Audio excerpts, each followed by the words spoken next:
Hello everyone, welcome back to my mini blog. আগের ব্লগে দেখেছো যে তোমরা, আমরা বাড়ি থেকে বেরিয়ে গেছিলাম, অরিজিৎদা, মানু, আন্টি এবং প্যারি আর আমি। তো এখন আমরা যাচ্ছি কোথায়? আমরা যাচ্ছি হচ্ছে চুঁচুড়া।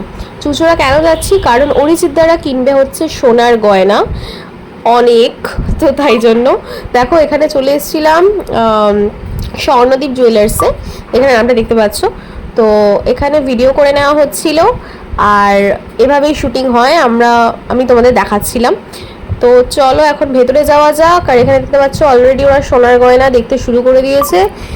প্রচুর ভালো কালেকশন ছিল এই দোকানটার। তো সবাই মিলে আমরা দেখলাম কালেকশনগুলো, খুব সুন্দর চোখ ধাঁধানো কালেকশন। আর তারপরে মানুও পরে নিল গয়না, কিছু ডায়মন্ডের ছিল, কিছু সোনার ছিল, সব পরে নিজে ট্রায়াল দিচ্ছিল। তো তারপরে ফাইনালি বেশ কিছু গয়না কিনেছিল। আর হ্যাঁ, এভাবেই অ্যাকচুয়ালি শুটিং হয়, সারা দিনটা আমাদের ওখানেই গেছিলো। তো এভাবেই সারা দিনটা কাটলো। তো চলো এই ব্লগটাই অবধি, টাটা।